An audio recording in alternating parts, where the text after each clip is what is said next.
The transport shuttle landed at Central Command Academy just as the sun was setting. The sky turned orange and pink, and the tall buildings of the academy cast long shadows across the landing platform. Dozens of young cadets stepped off the shuttle, laughing and talking with excitement. They wore new uniforms and carried expensive bags. Their families had prepared them for this moment their whole lives. But there was one person who stepped off last, and nobody noticed her at all. Her name was Kira Vasquez. She was 17 years old, thin and small for her age. Her clothes did not fit properly because they came from a refugee center, not from a store. She had no family waiting for her. She had no friends to walk with. She carried only one old bag that held everything she owned in the world. Kira walked slowly across the platform, her eyes moving constantly. She looked at the buildings, the people, the guards, the cameras. She noticed everything. This was a habit she could not break, even if she wanted to. Where she came from, noticing things was the difference between living and dying. She came from a planet called Volkov 7. Most people in the Federation had never heard of it. The few who had heard of it called it a Deathworld. This was a special name the military used for planets that were too dangerous for humans to live on. The air on Volkov 7 burned human lungs if you breathed it too long without protection. The animals there hunted in groups and were not afraid of humans. The storms could kill you in minutes. The average person on Volkov 7 died before they turned 32 years old. 15 years ago, the Federation decided that Volkov 7 was too expensive to support. They stopped sending supplies. They stopped sending medicine. They stopped sending rescue ships. They told the colonists to evacuate, but many families could not afford passage on the leaving ships. So they stayed behind, and the Federation forgot about them. Everyone assumed those people had died. They were wrong. Kira was 2 years old when the Federation abandoned her planet. She grew up in a world that tried to kill her every single day. She learned to survive before she learned to read. She learned to fight before she learned to play. By the time she was 10 years old, she had seen more death than most soldiers see in their entire careers. 8 months ago, a Federation patrol ship got lost near Volkov 7 and picked up a weak distress signal. They found 7 survivors living in the ruins of the old colony. 7 people out of the original 300 colonists. Kira was one of them. Now she was here, at the most important military academy in the Federation, and she had no idea why. The intake office was a big room with bright lights and clean white walls. Kira had never seen anything so clean in her life. On Volkov 7, everything was covered in dust and dirt and sometimes blood. This place looked like a dream, or maybe a lie. A man sat behind a desk, wearing a crisp uniform with many small medals on his chest. He looked at a computer screen, then looked at Kira, then looked at the screen again. His face showed confusion. "There must be a mistake," he said. He did not speak to her like she was a person. He spoke to her like she was a problem. "You are listed as a scholarship candidate for the officer training program." He looked at her torn boots and her ill-fitting clothes. "Do you even understand what that means?" Kira said nothing. She had learned long ago that words were often useless. Actions mattered. Results mattered. Words were just noise. She reached into her bag and pulled out a single piece of paper. She placed it on his desk and slid it toward him. The man picked it up and started reading. His face changed from annoyance to confusion to something like fear. The letter was a recommendation for Kira to join the officer training program. It was signed by Admiral Chun, the most respected military leader in the Federation. Admiral Chun was the one who had led the rescue mission to Volkov 7. She was the one who had found Kira and the other survivors. The man behind the desk put down the letter. He did not look at Kira with disrespect anymore. Now he looked at her like he was trying to solve a puzzle. "I see," he said slowly. "Welcome to Central Command Academy, Cadet Vasquez. Kira nodded once. She picked up her bag and walked toward the door that led to the dormitories. The hallway was full of other cadets. They were talking loudly, making friends, showing off their fancy equipment. Some of them looked at Kira as she passed. She could see what they were thinking. They saw a small, quiet girl in ugly clothes. They saw someone who did not belong. They saw someone weak. They had no idea what they were looking at. On Volkov 7, Kira had killed her first predator when she was 8 years old. It was a creature called a razorback, with claws that could cut through metal and teeth that could crush bone. It attacked the shelter where the children were sleeping. The adults were out hunting for food. There was no one to protect them. Kira had grabbed a metal pipe and waited in the darkness. She did not scream. She did not cry. She waited until the creature came close enough, and then she struck. She hit it in the only weak spot on its body, a small area behind its front leg. She hit it again and again until it stopped moving. When the adults came back, they found her sitting next to the dead creature, covered in its blood, still holding the pipe. She was not crying. She was not shaking. She was just waiting, like it was a normal thing to do. The other cadets in this hallway had never waited in darkness for something that wanted to eat them. They had never gone days without food or water.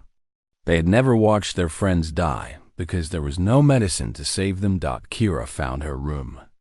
It was small but clean, with a bed and a desk and a window. She put her bag on the bed and looked out the window. She could see the academy grounds, green and peaceful, with trees and fountains and paths where people walked without fear. It was beautiful. It was safe. It was everything Volkov 7 was not. But Kira did not feel safe. She had not felt safe since she was 2 years old. She did not know if she would ever feel safe again. The only thing she knew was how to survive. And she would survive this place too, no matter what it took. She sat down on the bed and closed her eyes. Tomorrow, her training would begin. Tomorrow, she would start proving that she belonged here, even if no one believed it yet. The Deathworld girl had arrived, and she was not going anywhere. The first weeks at Central Command Academy were hard for Kira, but not in the way anyone expected. The physical training was easy. The running, the climbing, the fighting exercises meant nothing to a girl who had spent her whole life struggling to stay alive. While other cadets fell to the ground, gasping for air, Kira barely broke a sweat. No, the hard part was everything else. The social games, the politics, the way cadets formed groups and chose sides and competed for attention from the instructors. Kira did not understand any of it, and she did not try to understand it. She simply stayed quiet and watched. The other cadets did not know what to make of her. She never spoke in class unless a teacher called her name directly. She ate her meals alone in the corner of the dining hall. She did not join any study groups or social clubs. She did not laugh at jokes or complain about difficult assignments. She just existed, like a ghost moving through the academy. Some cadets tried to talk to her at first. They were curious about the quiet girl with the strange background. But Kira's answers were always short, just a few words, and she never asked questions back. After a while, people stopped trying. They decided she was either strange or rude or both, and they left her alone. This was fine with Kira. She did not need friends. On Volkov 7, attachment to people was dangerous because people died all the time. It was easier to be alone. It hurt less that way. But while Kira stayed silent, she was learning more than anyone realized. She watched the other cadets carefully.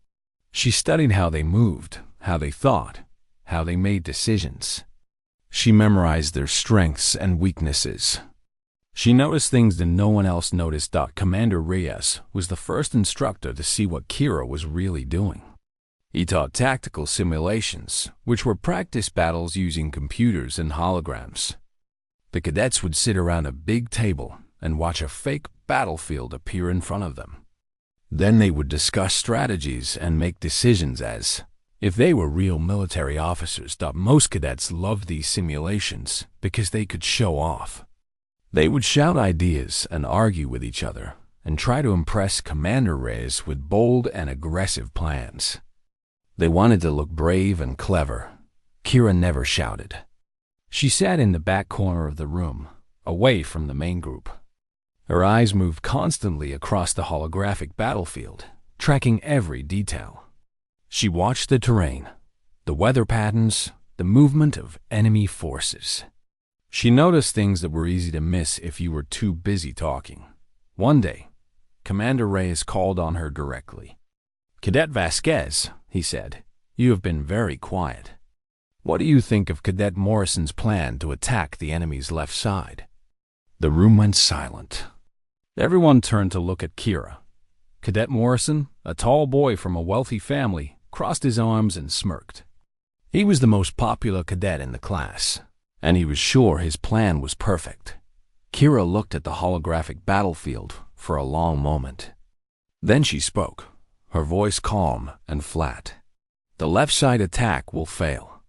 The ground there is soft from recent rain. The vehicles will sink and get stuck. The enemy knows this. They left the left side looking weak on purpose to trick us. If we attack there, we will lose 40% of our forces in the first 10 minutes. The room was completely quiet. Commander Reyes raised his eyebrows. "And what would you suggest instead?" he asked. Kira pointed to a small area on the map that no one had been paying attention to. "There is a narrow path through the eastern hills. It is difficult to see, but it is there. The ground is rocky and solid. A small team could move through at night, go around the enemy's main force, and attack their supply line from behind. Without supplies, they will have to retreat within 2 days." Commander Reyes did not say anything. He just pressed a button on his computer to run the simulation with Kira's plan. It worked perfectly. The room exploded with noise. Cadets started arguing and asking questions and demanding to know how Kira had seen the path that no one else saw. Cadet Morrison's face turned red with embarrassment and anger. Kira did not react to any of it. She simply sat back in her chair and waited for the noise to stop. After class, Commander Reyes asked her to stay behind. When all the other cadets had left, he looked at her with new respect in his eyes. "How did you see that path?" he asked. "Our best analysts missed it." "I missed it." "How did you know?" Kira thought about the question for a moment. Then she answered honestly. "On Volkov 7, there were creatures that hunted at night. They were fast and silent and almost impossible to see in the dark. If you wanted to survive, you had to learn to see things that were almost invisible. You had to notice small changes in shadows, tiny movements in the grass, the way the wind carried sounds. If you missed these things, you died." She paused. "I do not see the battlefield the way others see it. I see it the way I see a hunting ground. I look for the traps. I look for the hidden paths. I look for the things that want to kill me."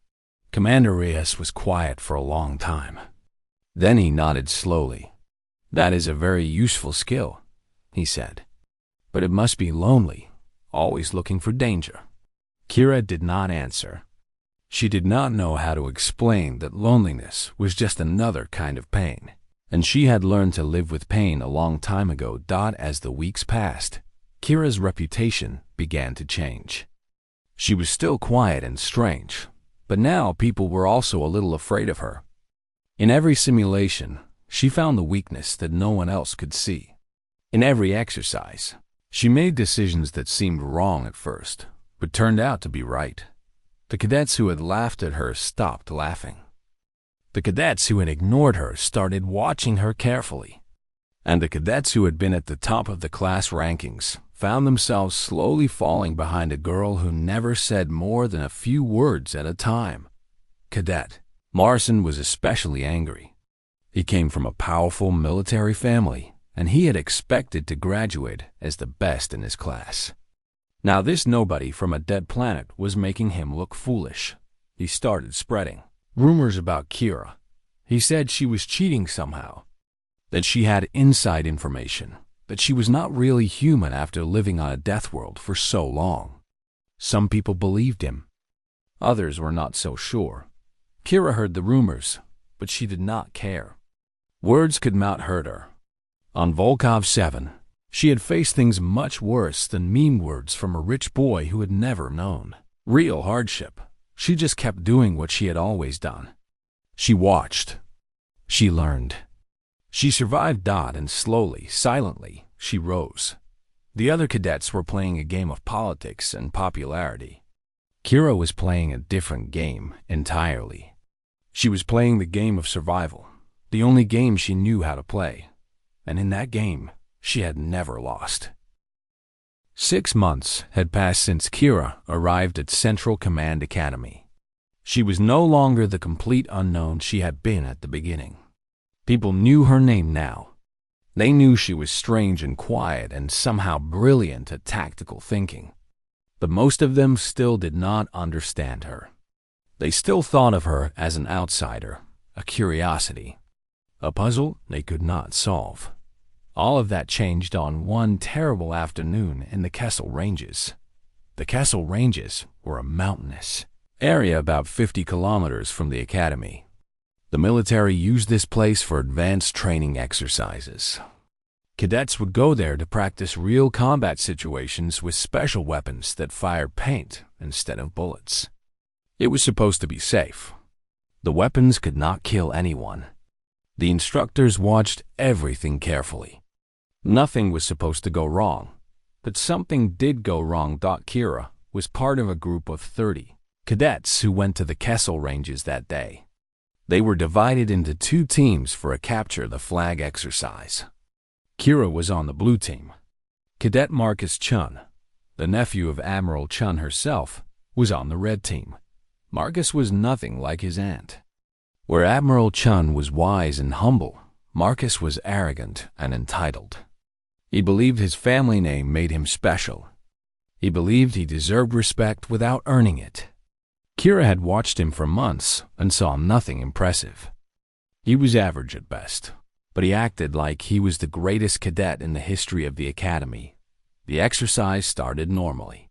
Both teams spread out across the rocky terrain, looking for good positions and planning their attacks. Kira moved quietly through the hills, her eyes scanning everything around her.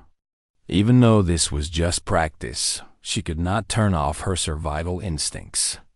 She treated every exercise like it was real. Then the shooting started. At first, Kira thought it was part of the exercise. But the sounds were wrong. The paint weapons made a soft popping noise. These sounds were sharp and loud, like real gunfire. She dropped to the ground immediately, hiding behind a large rock. Her heart was pounding, but her mind was calm and clear. She had been in danger many times before. She knew how to think when death was near. From her position, she could hear screaming. She carefully lifted her head to look. What she saw made her blood run cold. 3 cadets were trapped in a low area between 2 hills. They were lying flat on the ground, pinned down by gunfire coming from an automated defense turret. Something had gone wrong with the training equipment. The turret was supposed to fire paint, but it was firing real ammunition instead. One of the trapped cadets was Marcus Chun. She could see him holding his leg, his face twisted in pain. He had been hit. The instructors were shouting into their radios, calling for emergency help. But the emergency team was 20 minutes away, and the turret was still firing. If someone did not do something soon, those 3 cadets would die. Kira looked at the instructors. They were following protocol, which said to wait for the emergency team. Protocol said not to risk more lives. Protocol said to stay safe and let the professionals handle it. Kira thought protocol was going to get those cadets killed. She did not ask for permission. She did not announce what she was going to do. She simply moved. She ran from her hiding spot, keeping low to the ground. The other cadets shouted at her to stop, but she ignored them. She had already mapped the terrain in her mind. She had already found the path she needed. The turret was scanning the main approach, firing at anything that moved in that direction. But there was another way to reach the trapped cadets. It was a narrow path along the edge of a cliff, barely wide enough for one person. Most people would not even see it as a path. Most people would think it was too dangerous to try. Kira was not most people.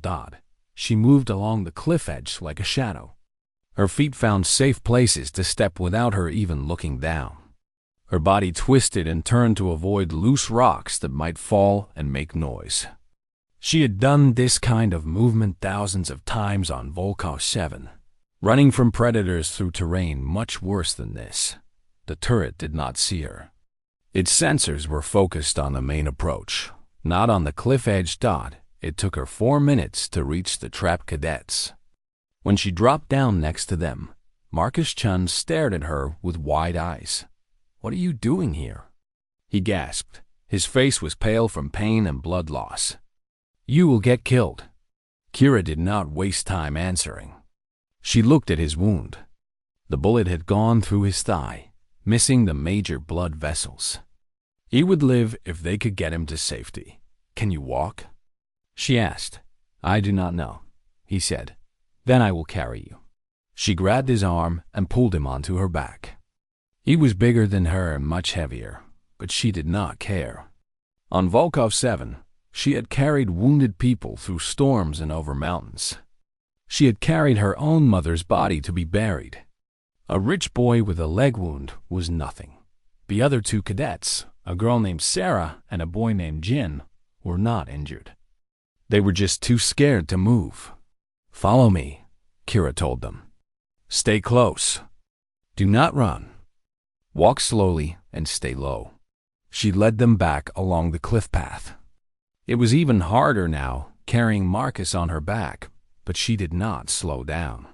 Her muscles burned and her lungs ached, but she kept moving. Stopping meant dying. She had learned that lesson a long time ago. The turret never saw them. 7 minutes after she left, Kira came back around the hill and laid Marcus Chen on the ground in front of the shocked instructors. "He needs medical attention," she said. Her voice was calm, like she had just come back from a walk instead of a life-threatening rescue mission.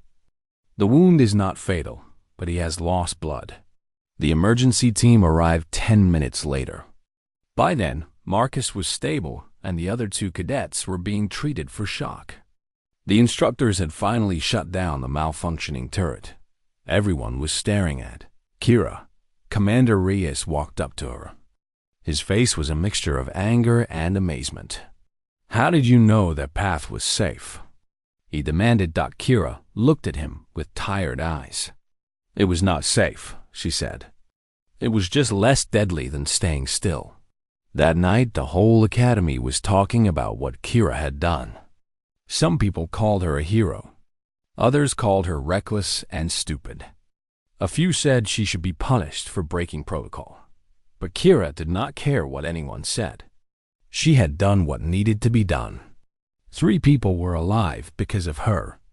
Everything else was just noise. In her room, alone in the dark, she finally allowed herself to feel the fear she had pushed away during the rescue. Her hands shook. Her heart raced. Tears ran down her face. She was not fearless. She had never been fearless. She was just very good at not letting fear stop her. On Volkov 7, fear was a luxury. You could feel it later, after you survived. And Kira had survived again. She always survived. 3 days after the incident at the Kessel Ranges, Kira was called to appear before an inquiry board. This was a group of senior military officers who investigated unusual events and decided if anyone should be punished or rewarded. When Kira heard she was being investigated, she was not surprised. She had expected something like this. The Federation military loved rules and procedures. They did not like people who acted on their own without permission, even if those people saved lives. The inquiry was held in a large room in the main building of the academy.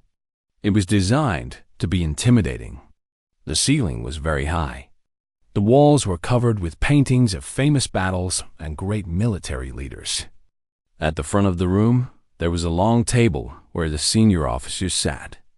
They wore their best uniforms, covered with medals and ribbons that showed their ranks and achievements. Dot in front of this long table, there was a single small desk with a single chair. This was where Kira sat, alone, facing the power of the entire Federation military. The head of the inquiry board was General Morrison.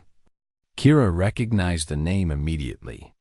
He was Cadet Morrison's father, the one who had been spreading rumors about her. This was not a good sign.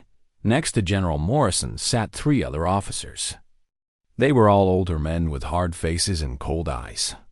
They looked at Kira like she was a problem that needed to be solved. General Morrison started the inquiry by reading from a report. He described what happened at the Kessel Ranges. He mentioned that Kira had broken protocol by moving toward the danger instead of waiting for the emergency team. He said that her actions, while successful, showed a dangerous disregard for rules and authority. "Cadet Vasquez," he said, his voice deep and stern, "do you understand why you are here today?" Kira nodded. "Yes, sir." "Good. We have several concerns about your actions. First, you disobeyed direct orders to stay in position. Second, you put yourself in danger without authorization. Third, and most importantly, we need to understand how you were able to do what you did." He leaned forward, his eyes narrow. "Some people are saying that your abilities are not natural. That growing up on a Deathworld has changed you in ways we do not understand. We need to know if you are a security risk." Kira felt a cold anger building inside her. She had risked her life to save 3 people, including this man's son's rival, and now they were treating her like she was dangerous. But she kept her face calm. She had learned long ago that showing anger was a weakness others could use against you. "I am not a security risk," she said quietly. "I am just a survivor." Another officer spoke up. "But how did you survive? How did you move through that terrain so quickly? How did you know which path to take? These are things that trained soldiers struggle with. You are just a 17-year-old girl." Kira was silent for a long moment. She looked at each of the officers in turn. They were all waiting for her answer, waiting for her to explain herself so they could judge her. Finally, she stood up from her chair. The officers shifted in their seats, surprised by this movement. "May I ask you a question?" Kira said. General Morrison frowned. "This is an inquiry. We ask the questions here." "One question," Kira said. "Then I will answer all of yours." The general looked at the other officers. They nodded reluctantly. "Fine," he said. "One question." Kira looked directly at him. "How many of you have ever been truly hungry?" The room was completely silent. "Not the kind of hungry where you skip lunch because you are busy," Kira continued. "Not the kind of hungry where you are on a diet. I mean the kind of hungry where your stomach feels like it is eating itself. The kind of hungry where you cannot sleep because the pain is too strong. The kind of hungry where you watch your mother give her food to your little brother and pretend she already ate, even though she has not eaten in 3 days." None of the officers answered. They just stared at her. "I thought not," Kira said. She started walking slowly in front of the table, her eyes still fixed on the officers. "On Volkov 7, we had no supply ships after I was 2 years old. No medicine. No equipment. No help from anyone. We had to find our own food, make our own tools, treat our own wounds. We had to do everything ourselves or we died." She stopped and turned to face them directly. "When I was 6 years old, my mother was too sick to lead our group anymore. She gave me a notebook and told me to write down everything I learned. Every plant that was safe to eat. every animal that was dangerous, every change in weather that meant a storm was coming. She said knowledge was the only thing that could save us.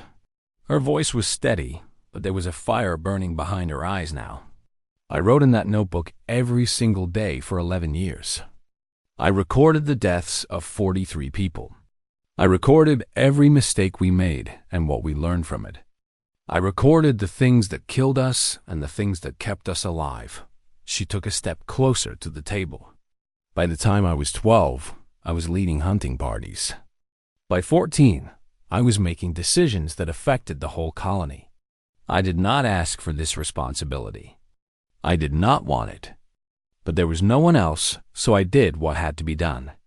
General Morrison opened his mouth to speak, but Kira kept talking. You want to know how I moved through that terrain so quickly?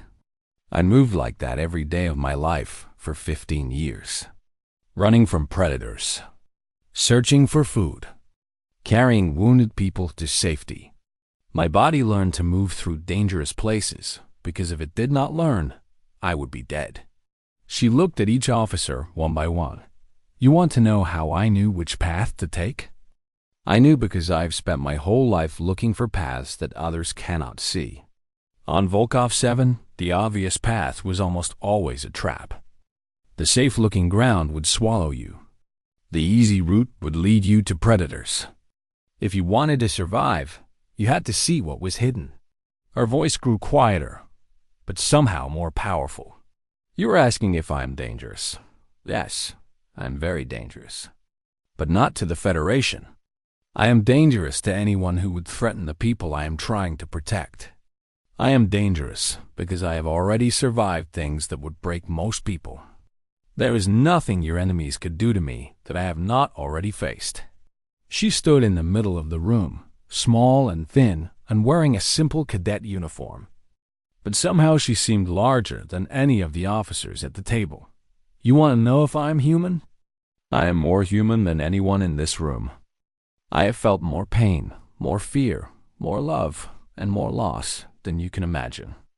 I have held dying people in my arms. I have buried friends with my own hands. I have fought for every single breath I have ever taken. She walked back to her small desk but did not sit down. I did not break protocol at the Kessel Ranges because I wanted to be a hero. I broke protocol because 3 people were going to die, and waiting was not going to save them. I made a choice. It was the same kind of choice I have been making my whole life. I chose action over safety. I chose risk over regret. She finally sat down. If that makes me dangerous, then I accept that. But I think it makes me exactly the kind of person the Federation needs. The room was silent for a very long time. The officers looked at each other, uncertain what to say. General Morrison's face had changed. The coldness was gone, replaced by something that might have been respect, or maybe just confusion. Finally, a door at the back of the room opened, and someone walked in. Kira turned to look and saw a woman in an admiral's uniform. It was Admiral Chun, the woman who had rescued her from VOLKOV-7. Admiral. Chun walked to the front of the room and placed a thick folder on the table in front of General Morrison. This is the survival log from Volkov 7, she said. 15 years of records, written by this girl starting when she was 6 years old. Our analysts have been studying it for months. It contains more practical survival knowledge than most of our training manuals. She looked at Kira with warmth in her eyes. This girl did not just survive on a Deathworld. She kept her people alive. She led them. She documented everything so others could learn from it. She turned back to the officers. She is not a security risk. She is a resource. And if this inquiry finds otherwise, you will have to explain that decision to me personally. General Morrison looked at the folder, then at Admiral Chun, then at Kira. The inquiry ended 30 minutes later. All concerns were dismissed. Kira walked out of the room with her head held high. She did not smile or celebrate. She just kept walking one step at a time like she always did. The truth had finally emerged. and it had set her free. 1 year passed after the inquiry. It was the longest year of Kira's life, but also the most important. Everything changed during those 12 months, and yet somehow, Kira herself stayed exactly the same. After Admiral Chun showed the survival logs to the inquiry board, word spread quickly through the Academy and beyond. Military analysts from across the Federation requested copies of Kira's notebooks. They studied her observations about survival, her strategies for finding food and water, her methods for tracking dangerous animals and avoiding natural disasters. Within 6 months, parts of her logs were being used in official training programs for soldiers stationed on difficult planets. Kira did not know how to feel about this. She had written those notebooks to help her people survive, not to become famous. Every page contained memories of pain and loss. Every observation was written in the shadow of death. She did not see them as achievements. She saw them as scars, but the attention kept coming. Instructors who had ignored her before now asked for her opinions. Cadets who had mocked her now treated her with careful respect. Even Cadet Morrison, who had hated her the most, stopped spreading rumors. His father, General Morrison, had told him to leave her alone after reading some of the survival logs himself. Marcus Chun, the Admiral's nephew, whose life Kira had saved, tried to thank her several times. She always walked away before he could finish speaking. She had not saved him because she wanted gratitude. She had saved him because it was the right thing to do. His thanks did not matter to her, but something did change inside Kira during that year. She started talking more. Not a lot, but more than before. She answered questions in class with full sentences instead of just a few words. She started eating lunch with a small group of cadets who did not seem afraid of her. She even smiled once or twice, though only when she thought no one was watching. Commander Reyes noticed the change. One day, after a simulation exercise, he asked her to stay behind. "You are different than you were a year ago," he said. Kira thought about this. "Maybe," she admitted. "I am learning that not everything is a threat. It is taking time." Reyes nodded slowly. "That is a good thing to learn. The hardest part of survival is remembering how to live." Kira did not say anything, but she understood what he meant. On Volkov 7, there was no time for living. There was only time for not dying. Here, at the Academy, she had the chance to do more than just survive. She had the chance to become something. Graduation day arrived in the spring. The ceremony was held in a huge outdoor stadium with thousands of people watching from the stands. Families, military officials, politicians, reporters all gathered to see the new class of officers receive their assignments. Kira stood in line with her fellow cadets, wearing her formal uniform for the first time. It fit her properly now. She had grown during her time at the Academy, both physically and in other ways. She was still small and quiet, but there was a strength in her posture that had not been there before. A confidence that came from knowing exactly what she was capable of. The ceremony began with speeches from important people. Kira did not listen to most of them.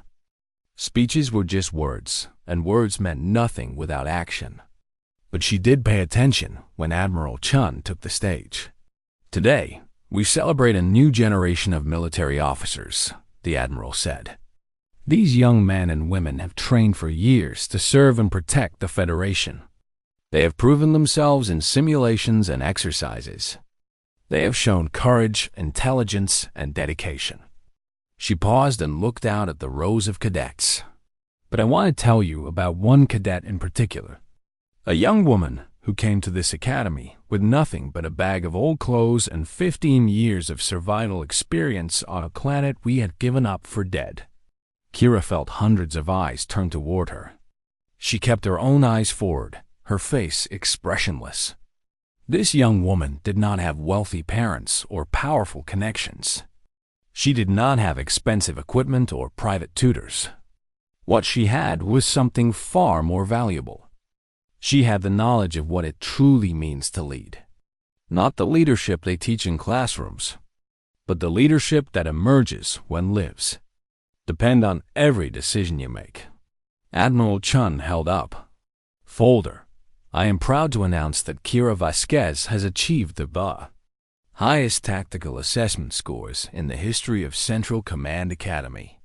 She has also been selected for a new position that we created specifically for someone with her unique abilities. The crowd murmured with surprise. Effective today, Kira Vasquez will serve as Strategic Operations Consultant to Federation High Command. She will be the youngest person ever to hold this position. Her job will be to analyze threats and develop strategies for our most dangerous missions. The stadium erupted in applause. Kira stood completely still, processing what she had just heard. Strategic Operations Consultant.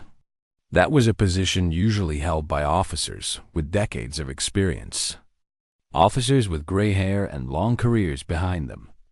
Not a 17-year-old girl who had been a refugee less than 2 years ago.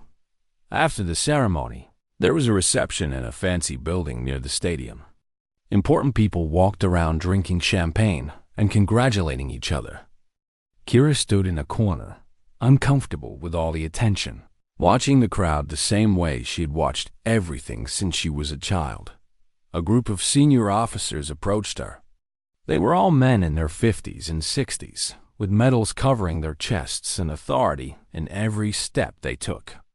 These were the people who commanded armies and made decisions that affected millions of lives. Consultant Vasquez, one of them said, "We have heard great things about you. We are looking forward to working with you." Kira looked at them carefully.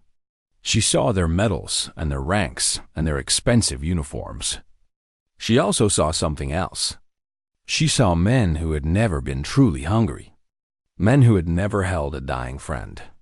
Men who had learned about war from books and simulations, not from blood and screams. She was not impressed by their medals. She was not intimidated by their ranks. She had faced things that would make these men break down and cry. "Thank you," she said simply. "I will do my best." Over the next few weeks, Kira began her new job. Her office was in the highest levels of Federation military headquarters, surrounded by the most powerful people in the armed forces. Every day, she attended meetings where generals and admirals discussed threats and strategies. Every day, they asked for her opinion. At first, some of them were skeptical. They thought Admiral Chun had made a mistake by promoting such a young and inexperienced person to such an important position. But their skepticism faded quickly when they saw Kira work. In her first major briefing, she analyzed an enemy position that had frustrated military planners for months. Within an hour, she had identified 3 weaknesses that no one else had seen. Her suggestions were implemented immediately, and the operation was a complete success. In her second briefing, she looked at a disaster relief plan and found a fatal flaw that would have cost hundreds of lives. She explained the problem in 3 sentences and offered a solution in 2 more. The plan was fixed before anyone got hurt. After a few months, nobody questioned her position anymore. When Kira walked into a room, people listened. When she spoke, even the most senior officers paid attention. She never raised her voice or demanded respect. She simply knew things that others did not know, and she was always willing to share that knowledge to save lives. One evening, she was working late in her office when there was a knock at the door. She looked up and saw Marcus Chen standing there, looking nervous. "Can I come in?" he asked. Kira nodded. Marcus walked in and stood in front of her desk. He looked different than he had a year ago. Less arrogant, more thoughtful, almost humble. "I never properly thanked you for saving my life," he said. "I tried before, but you always walked away." "Gratitude is not necessary," Kira said. "I did what needed to be done."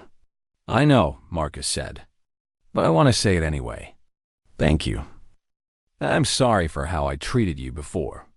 I thought I was better than you because of my family name. I was wrong. You are better than me in every way that matters." Kira looked at him for a long moment. Then she nodded. "Apology accepted," she said. "Now go away. I have work to do." Marcus smiled and left. Kira turned back to her reports. Outside her window, the city lights glowed against the dark sky. She was thousands of light years from Volkov 7, from the planet that had made her who she was. She was in a room full of warmth and safety, doing work that would protect millions of people. She thought about her mother, who had died when Kira was 12. She thought about all the people she had lost over the years. She wished they could see her now. She wished they could know that their sacrifices had meant something, but she did not feel sad. She felt something else, something she had not felt in a very long time. She felt proud. The Deathworld girl had risen, not because she was loud or powerful or connected. She had risen because she understood something that most people never learned. True strength was not about dominating others. It was about protecting them. True leadership was not about giving orders. It was about making decisions when everyone else was too afraid to act. And true authority was not given by titles or ceremonies. It was earned in silence, in darkness, in the moments when death was close and someone had to decide who would live.